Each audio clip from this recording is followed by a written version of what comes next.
자, 오늘은 최고 거래량 종목을 보도록 하겠는데, 쌍방울이라는 종목이 최고 거래량이 발생을 했어요.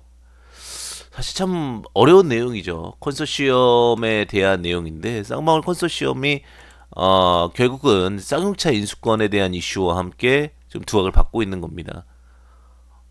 참, 로직적으로는 본질적 가치로 봤을 때는 회사에 대한 이슈들이 매출액이 한 천억 정도 되고 있고 영업이익이 적자다 보니까 회사의 기본 가치로 접근하는 것은 좀 어렵습니다.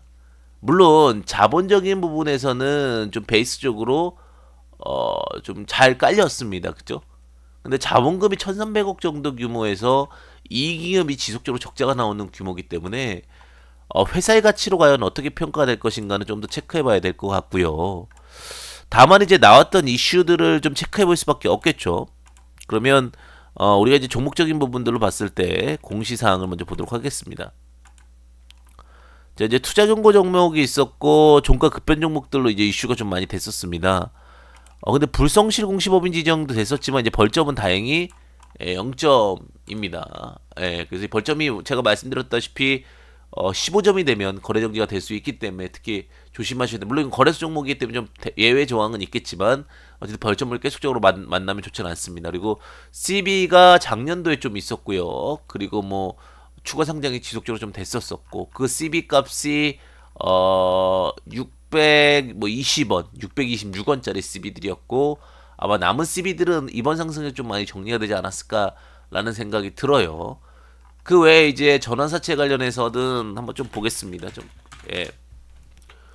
2020년도 4월 달까지 발행을 했었네요. 그리고 그 이후에 발행은 없었던 것 같습니다. 뭐 발행 단가 기준을 보게 되면은 뭐 최저 발행 단가라는 것들이 다 기타 등등 있고 868원인데 뭐 아마 이제 액면가 리피싱 뭐 리피싱 같은 경우 이제 좀 접근한다라고 했을 경우에 액면가를 전환 가격으로 하다. 액면가가 지금 이 종목은 500원이죠, 그죠? 그래서 500원 정도까지 했고 아마 주가가 올라오면서 대부분의 이제 뭐 채권들은 좀 정리가 되지 않았을까라는 생각은 드는데 참 어렵습니다. 회사 자체 구조를 보게 되면은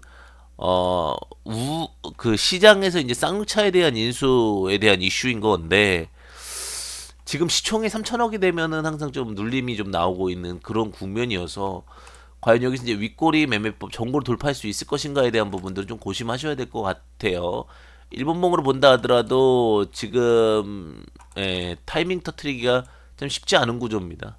그렇기 때문에 이런 부분들은 이제 오히려 나중에 우리가 어떻게 다음에 이런 종목들이 나서 접근할 수 있을 것인가에 대한 부분 정도를 말씀을 드리는 걸로 아마 이제 요 최대주주 접근법은 그 변동성 강한 최대 거래량 종목들은 좀 대응 전략을 드릴 수 있을 것 같은데 일반적으로 이렇게 대량 시세가 나왔어요, 그죠? 대량 시세가 나오고 나서 종목이 이렇게 지금 한 시가 부근까지 내려오게 되면 이 시가 부근을 이탈하고 나서 오히려 이탈하고 나는 게 이제 악성 매물이 소화되는데 이탈하고 나서 다시 이렇게 다시 수급이 들어온 타이밍.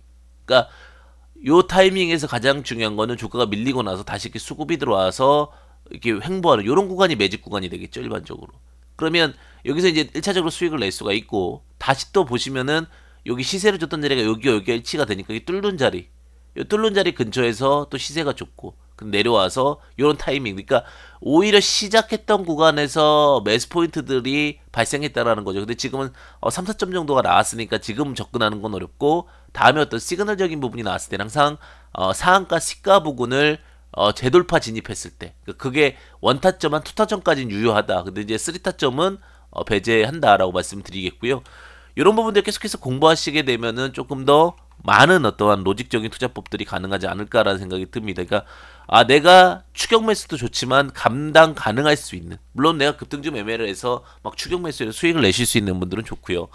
그런 부분들이 좀 자, 참고할 수 있는 부분은 책 페이지 중에는 페이지 60페이지 정도 페이지 60페이지 정도에서 상한가 눌림 매매에 대한 내용들이 좀 적혀 있어요. 그래서 상한가 발생 후 상한가 발생 전 지지 자리에서 매수 포인트를 찾는다라는 내용이 있는데 그 부분은 아마 페이지 59페이지로 활용하시면 좋지 않으실까라는 생각이 듭니다. 그래서 잘못된 투자에는 이유가 있다라는 교재를 통해서도 아마 트레이딩 매매법을 좀 공부하실 수 있지 않을까 이렇게 생각이 듭니다. 네, 사례까지 보여드렸고요. 또 대응 방법까지 말씀을 드렸습니다. 감사합니다.